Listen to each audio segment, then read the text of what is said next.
croire qu'on est déjà à la dernière présentation. C'est la magie de la vulgarisation. Donc, pour terminer en force, on va avec Olivier Bernard, qui, en plus d'être étudiant en doctorat en physique à l'Université de Sherbrooke, amateur de rugby, et également à sa troisième présentation Bistro Brain. Donc, vous aurez pu comprendre plus tôt, il va se mériter une petite carte de membre honorifique. J'ai le plaisir de lui remettre aujourd'hui, toute fraîchement imprimée, encore une fois, une belle carte avec ma signature dessus, qui donne droit à une consommation gratuite à chaque fois. Et aujourd'hui, il nous fait une présentation qui s'appelle « Les centrales nucléaires dangereuses pour l'environnement ». Merci de l'accueil.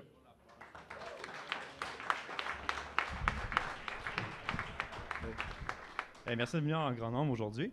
Les centrales nucléaires à fission, dangereuses pour nous et l'environnement. Avant de commencer, est-ce qu'il y en a parmi vous qui a vu le film Oppenheimer ou le film Barbie? Ah, c'est bon ça.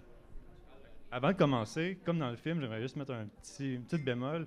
L'énergie nucléaire, ça n'a pas de valeur morale en tant que telle. Ce qui va arriver, ce qu'on va en faire, ça va dépendre de nous. Ça, c'est vous dans la salle. Et moi aussi. Bon.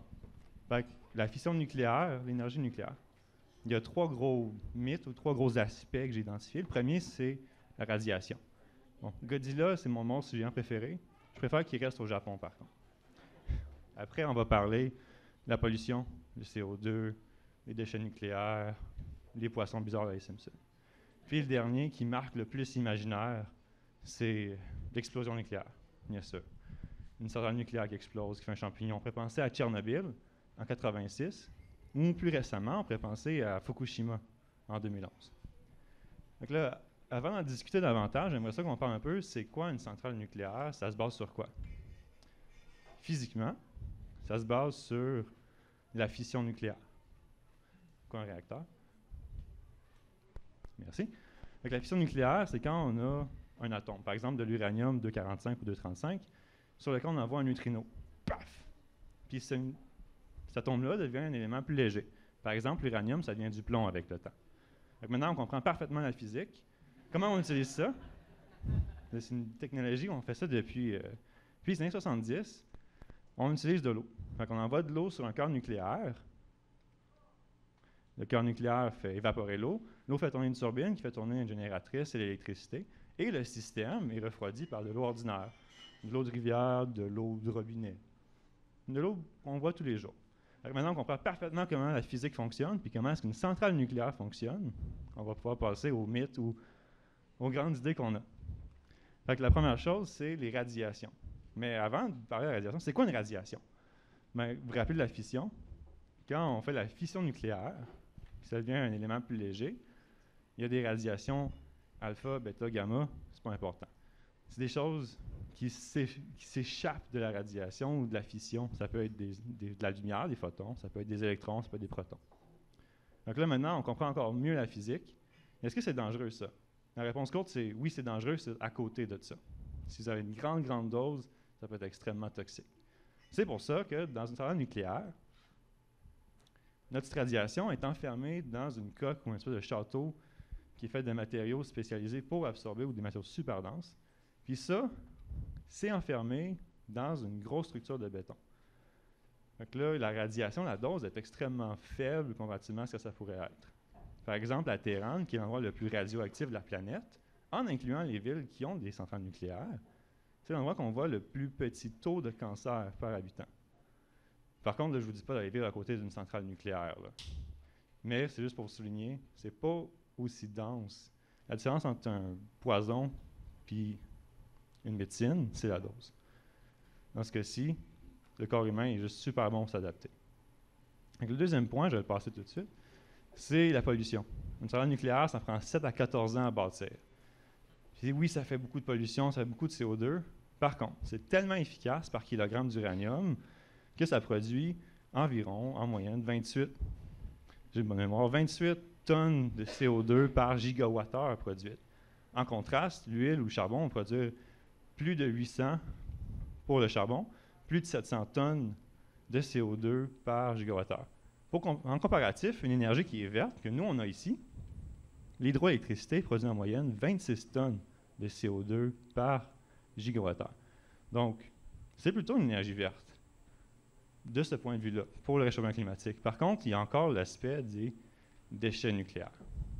Qu'est-ce qu'on fait avec ça? Donc là, il y a Ignacio qui m'a un peu devancé, qui parlait des champignons qui peuvent absorber les radiations. Après ça, qu'est-ce qu'on fait? C'est les déchets nucléaires, on les enferme dans des châteaux de plomb. Parfois, on les enferme dans des châteaux de béton. Qu'est-ce qu'on fait avec ça? On les met dans une grosse piscine chauffante. Mais moi, je ne me baignerai pas là-dedans. L'inconvénient de ça, c'est qu'on n'a pas, de tous les pays du monde qui ont des centrales nucléaires, il n'y a seulement que la Finlande qui a déterminé un lieu permanent où entreposer ces déchets nucléaires. Fait que sur les plus de 30 pays, il y en a un seul qui sait où sont ces déchets, puis qui ne laisse pas les centrales nucléaires gérer ces déchets-là. Donc là, ça devient plate parce que là, il y a des déchets un peu partout dans les piscines, dans le pays. Donc là, pourquoi on a autant de déchets? Est-ce qu'on pourrait les recycler, ces déchets-là? La réponse courte, c'est oui, on pourrait les recycler. Mais pourquoi on ne le fait pas? Il y a deux grosses raisons à ça. La première, c'est que légalement, c'est illégal de recycler les déchets nucléaires. La raison vient de la guerre froide. Pendant la guerre froide, on a réalisé qu'on pouvait recycler du plutonium, de l'uranium. On fait quoi avec ça? On fait exploser nos voisins. C'est quand même un peu problématique. Fait que c'est devenu illégal de recycler ces déchets-là. Donc, on est obligé de les entreposer. La deuxième raison, c'est qu'il y a beaucoup de lobbyistes. Le charbon et l'huile, voyez-vous, c'est 75% d'électricité mondiale. Pour 1 kg d'uranium, l'énergie produite pourrait remplacer 4 millions de kilos de charbon ou de pétrole. C'est beaucoup plus efficace, c'est beaucoup moins cher. Donc là, des nouvelles technologies, par contre, qui existent, qui pourraient recycler les déchets. On pourrait parler d'un réacteur breeder ou d'un réacteur SMR. Ces nouvelles formes de stations nucléaires sont moins chères, plus écologiques, plus fiables, plus durables. Là, je parle de ça parce que je parle au prochain point qui est les défaillances du système, les explosions nucléaires. Dans l'histoire du nucléaire, il y a eu 6 cas notables. Les 2 premiers, j'en parlerai pas. C'est des cas prototypes qui ont mal tourné. Fait que donc, il nous reste 4 cas maintenant. Il y a Three Mile Island, ensuite, il y a Saint-Laurent en France, il y a Tchernobyl et Fukushima. Three Mile Island, c'est de l'ingérence gouvernementale qui a amené à la fonte d'un cœur. Puis pour ce qui est de Saint-Laurent en France, c'est une erreur de manipulation d'un employé qui a amené aussi à la fonte d'un cœur, malheureusement. Donc, il nous reste Tchernobyl qui a pété, puis il nous reste Fukushima qui a fondu. Puis presque pété. Fait que parlons de Tchernobyl. Qu'est-ce qui s'est passé à Tchernobyl? Si on avait eu la réalité augmentée, on aurait pu éviter ça. On a une équipe inexpérimentée qui ne connaissait pas les procédures de sécurité ni les procédures d'urgence. Une équipe de soir et de fin de semaine. Combiné à ça, on a de l'équipement qui était daté, de l'équipement de sécurité qui était défaillant, puis finalement une infrastructure qui n'était pas déterminée ou destinée à ce genre d'occupation-là. La combinaison de tous ces facteurs-là ont amené malheureusement à l'explosion de la centrale nucléaire et un nuage nucléaire qui s'est promené un peu partout en Europe. Le deuxième cas, un peu plus récent, Fukushima. Là, je vous mets une carte. Je vais vraiment vous pointer qu'il y a 1, 2, 3 stations nucléaires autour de Fukushima ou de Daiichi qui, elles, n'ont pas explosé. N'ont pas fondu. Pourquoi elles n'ont pas fondu? La première chose, en fait, c'est de dire, sur la côte est du Japon, c'est plutôt dangereux. Il y a beaucoup de tremblements de terre, des tsunamis. Il y a moi qui passe des fois avec Godzilla. Foutre la mort. En 2011, il y a eu un tremblement de terre de magnitude 9 sur l'échelle de Richter. Ça a amené un gros tsunami. Ça a ouvert le cœur de Daiichi, ou la station nucléaire de Fukushima. Ça a exposé le cœur nucléaire à la population. Heureusement, il y avait des mesures mises en place qui ont prévenu l'explosion. Mais pourquoi ça a fait ça? En fait, dans les normes internationales, des centrales qui sont exposées à ce genre de danger-là sont censées pouvoir soutenir ou subir ce genre de choc. Malheureusement, Daiichi n'était pas à jour. C'est une station qui avait déjà été endommagée, qui n'a pas été réparée ni mise à jour. Ça l'a amené à la fonte du cœur nucléaire. Heureusement, il n'y a pas eu d'explosion. En bref, le message important, c'est la fission nucléaire, l'énergie, c'est pas aussi dangereux ni aussi polluant qu'on penserait. La radiation, bon, c'est toujours exagéré. Godzilla, j'aime ça, là, mais malheureusement, ça n'arrivera pas. Les déchets nucléaires, le CO2, c'est pas trop mal. On est tellement efficace au niveau énergétique que ça le compense. Par contre, les déchets radioactifs, on a encore du chemin socialement à faire pour accepter qu'on pourrait utiliser cette énergie-là à de meilleures fins. Puis finalement, les explosions, c'est une combinaison de mauvaises manœuvres et d'ingérence. Et j'ai oublié le mot. Bref, on a négligé, les bâtiments. Par contre, j'aimerais ça aussi mettre une dernière bémol, si vous me permettez, je vais prendre le temps. La fission nucléaire, c'est pas l'énergie du futur. C'est fini. On n'a pas une infinité d'uranium sur la planète. L'énergie du futur, ça va être la fusion nucléaire. Parce qu'on utilise de l'hélium puis l'hydrogène pour faire l'énergie. La fission, c'est une belle énergie de transition pour qu'on se rende là. C'est moins polluant, c'est pas si cher que ça. Fait que moi, c'est ça que j'avais à dire pour ce soir. J'ai vendu ma salade. Merci beaucoup de m'avoir écouté.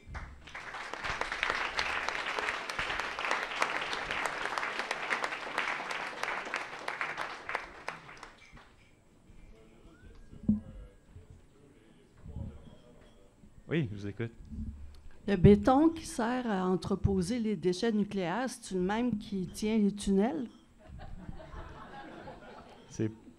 C'est pas censé. C'est pas Mais censé? c'est peut-être qu'il y en a qui le font, des gens qui magouillent, mais c'est pas censé. OK, j'ai une autre question. Les eaux au Japon qui ont été rejetées dans la mer, ils disent que c'est pas dangereux, mais moi, je crois pas ça. Est-ce que vous croyez ça, vous? Bien, il faut considérer les quantités. Comme je disais, que les radiations, c'est la dose. C'est beaucoup dans la dose que ça va se concentrer. Les fonds marins sont extrêmement radioactifs quand on regarde ça, quand il n'y a pas de recul. D'un côté aussi, moi, je suis très radioactif d'une certaine façon. Comme tous les êtres humains, c'est vrai. D'un point de vue évolutif, c'est un peu bizarre qu'on soit aussi radioactif. Les bananes, c'est radioactif. Mais pour ce qui est de l'eau, c'est avec les fonds marins, avec El Niño, El Niña, puis la façon que les eaux ils se répandent, la dilution est telle que, oui, c'est sécuritaire. Non, j'aurais pas bu l'eau quand elle a été déversée, par contre. Ça, c'est un point important. C'est avec le temps puis la dilution que ça devient sécuritaire. Dans les premiers mois, les premières semaines, non, c'était pas sécuritaire, c'était dommageable. C'est un bon point à soulever. Il y avait le monsieur en bleu en avant en premier, puis ensuite, il y avait vous, madame, que j'ai vu en avant. Donc, tu disais que la fission nucléaire était une énergie de transition, probablement basée majoritairement sur l'uranium, c'est ce que je comprends? Pour l'instant, si on s'y met à la technologie actuelle, oui. OK. Il en reste pour combien d'énergie, mettons, de l'uranium? Ou qui sont les détenteurs de ce matériau-là? La chose qu'il y a avec l'uranium, c'est qu'on n'a pas découvert tous les sites, tous les gîtes. Avec les gîtes actuels, on en aurait encore peut-être pour quelques centaines d'années, au rythme actuel. Fait que si on augmente la consommation, ça va être moins. Est-ce que ça répond à votre question? Oui. Super. Oui, madame?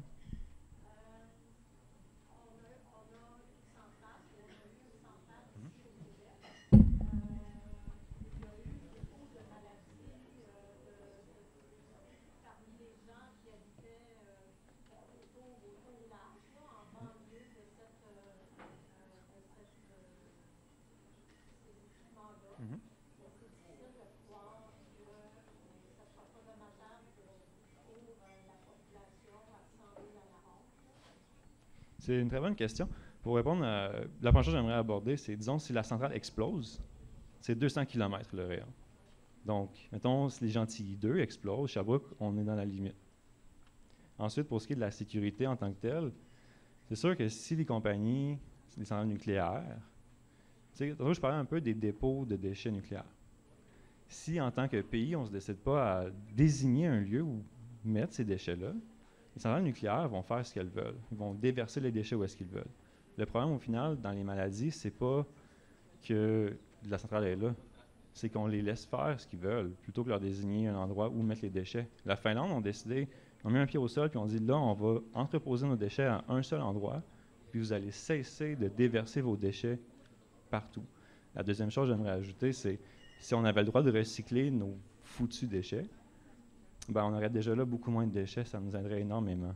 Fait que pour répondre à votre question, oui, c'est autour de la centrale, ça a des problématiques. Il y a eu beaucoup de la mauvaise gestion, on aurait dû mettre notre pied au sol et leur dire ça suffit. Là. Ça, c'est une bonne question. Il faudrait que je revoie la topologie, puis quel genre d'impact pourrait être amené. C'est une bonne question. Il faudrait que j'y réfléchisse. Merci beaucoup. Merci d'être venu.